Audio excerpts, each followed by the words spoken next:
আমি আল্লাহর গোলাম। জবান দিয়েছে আমাকে আল্লাহ, হাত দিয়েছে আল্লাহ, কান চোখ আল্লাহ দিয়েছেন, পা দিয়েছেন।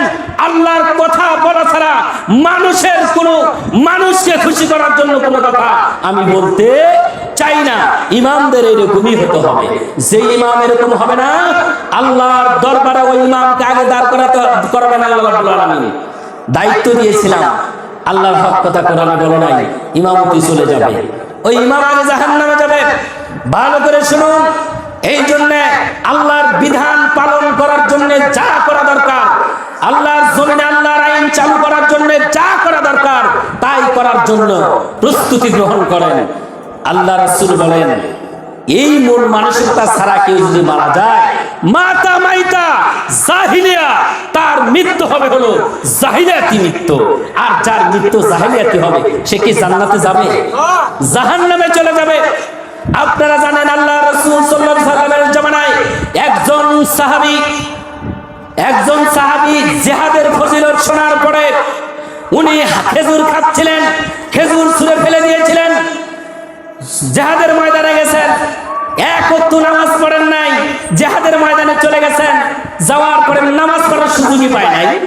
উনি তো জিহাদের বয়ান শুনে ঈমান আনছেন, ঈমান আনার পরে জিহাদে চলে গেছেন, জিহাদ করতে করতে শহীদ হয়ে গেছেন। আল্লাহ রাসূল বললেন, তোমরা যদি কেউ জান্নাতি মানুষ দেখতে চাও, এই দেখো জান্নাতি মানুষ যুদ্ধ করতে করতে জিহাদে শহীদ হয়ে গিয়েছে। তাহলে কি নামাজ দরকার আছে? তার জন্য নামাজ দরকার নেই, কিন্তু জিহাদ করে চলে গেলেন জান্নাতে।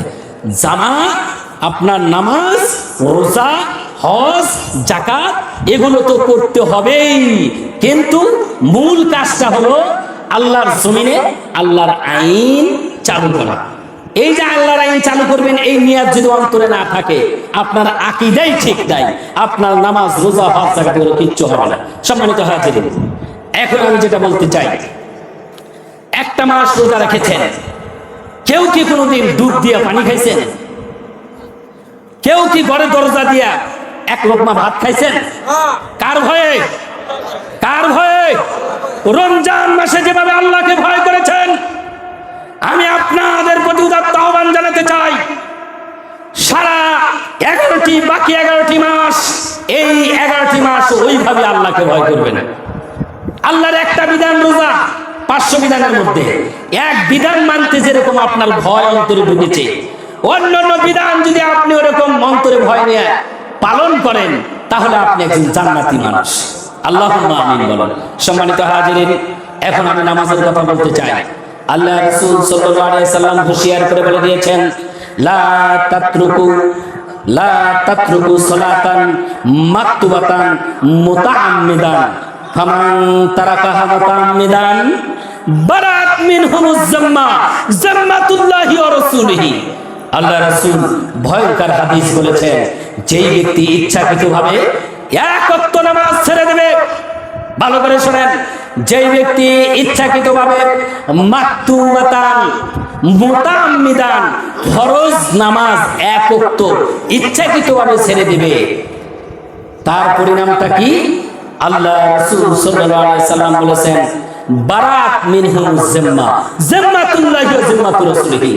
যে ব্যক্তি ইচ্ছাকৃতভাবে এক ওয়াক্ত নামাজ, ফরজ নামাজ ছেড়ে দেয়, ওই ব্যক্তি ইসলামের খাতায় আর নাম থাকে না, আল্লাহ পাক তার নাম ইসলাম থেকে বহিষ্কৃত করে দেন।